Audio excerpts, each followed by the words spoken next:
ഭാരതത്തെ കാക്കുന്ന റഫാൽ പോർ വിമാനങ്ങളുടെ റഡാർ ഭാഗങ്ങൾ നിർമ്മിക്കുന്നത് കേരളത്തിൽ നിന്നുള്ള കമ്പനിയാണ്.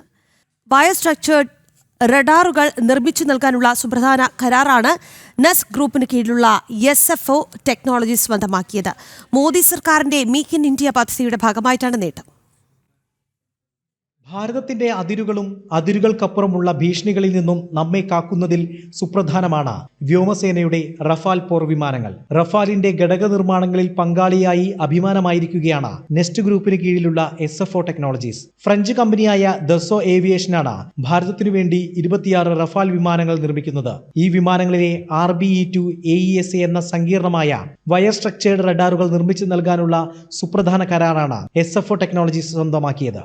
ഇന്ത്യ ഗവൺമെൻറ്റും ഫ്രാൻസ് കമ്പനിയും തമ്മിലുള്ള കൊളാബറേഷനിൽ ഇന്ത്യൻ ഡിഫൻസിന് മേടിച്ചേക്കുന്ന ഒരു എയർക്രാഫ്റ്റാണ്. അത് ഇന്ത്യ ഗവൺമെൻറ് പറഞ്ഞിട്ടുണ്ട്, അതിൻ്റെ അകത്ത് പല പാർട്സും ഇന്ത്യയിൽ ഉണ്ടാക്കണമെന്ന് പറഞ്ഞിട്ടുണ്ട്. മെയ്ഡ് ഇൻ ഇന്ത്യ പോളിസി പ്രകാരമാണ് ഈ പ്രോഡക്റ്റ് ഇവിടെ ഉണ്ടാക്കുന്നത്. ഇത് റഫേൽ എന്ന് പറഞ്ഞ എയർക്രാഫ്റ്റിന് മുമ്പിലുള്ള ശത്രുവിനെ കണ്ടുപിടിക്കാനുള്ള ഒരു റഡാറാണത്. ഈ റഡാർ ഉണ്ടാക്കുന്നത് നമ്മൾ സാലീസും കൂടി ചേർന്നിട്ട് ഉണ്ടാക്കുന്നത്. സാലീസിൻ്റെ നമ്മൾ EMS പാർട്ട്ണറാണ് എന്നാണ്, അവർക്ക് വേണ്ടി ഉണ്ടാക്കുന്നതാണ്. മോദി സർക്കാരിന്റെ മേക്കിംഗ് ഇന്ത്യ പദ്ധതി രാജ്യത്തെ സാങ്കേതിക വിദഗ്ധർക്കും ബിസിനസ് രംഗത്തിനും പുതിയ ഊർജ്ജം നൽകിയെന്നും പുരോഗതിയിലേക്ക് നയിക്കുകയാണെന്നും SFO ടെക്നോളജീസിന്റെ ചെയർമാനും മാനേജിംഗ് ഡയറക്ടറുമായ N ജഹാംഗീർ പറഞ്ഞു. എന്നെ സംബന്ധിച്ചിടത്തോളം മോഡിജിയുടെ ആ പ്രോഗ്രാം വളരെയധികം സക്സസ്ഫുള്ളാണ്. അതുകൊണ്ട് ഒരുപാട് ജോബ് ഓപ്പർച്യൂണിറ്റി ഇൻക്രീസ് ചെയ്തിട്ടുണ്ട്.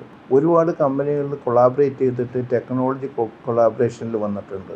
ആ ടെക്നോളജി കൊളാബറേഷൻ വരുമ്പോൾ നമ്മളെ എംപ്ലോയീസിനും ആ എൻജിനീയേഴ്സിനും ഡിപ്ലോമക്കാർക്കും എല്ലാവർക്കും അതിനെപ്പറ്റി പഠിക്കാനും സാധിച്ചിട്ടുണ്ട്.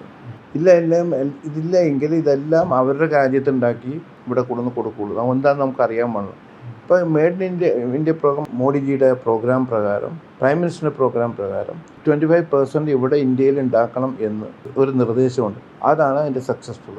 അതുകൊണ്ടാണ് നമുക്ക് ഒരുപാട് നോളേജും പല വിധത്തിലുള്ള കാര്യങ്ങൾ പഠിക്കാനും മുന്നോട്ട് പോകാൻ സാധിച്ചിട്ടുണ്ട്. പ്രതികൂല കാലാവസ്ഥയിലും ഭൂപ്രദേശത്തിന്റെ ഉയർന്ന റെസൊല്യൂഷനുള്ള തത്സമയ ത്രിമാന ചിത്രങ്ങൾ ലഭ്യമാക്കുന്നതാണ് സവിശേഷമായ ഈ റഡാർ. ശത്രുക്കളുടെ നീക്കം ദൂരെ നിന്ന് നിരീക്ഷിക്കാനും കൃത്യമായ ലക്ഷ്യത്തിലേക്ക് ആക്രമണം നടത്താനും സാധിക്കും. നേരത്തെ ചന്ദ്രയാൻ ദൗത്യത്തിലും ISROയുമായി SFO ടെക്നോളജീസ് സഹകരിച്ചിരുന്നു. ജനം, കൊച്ചി.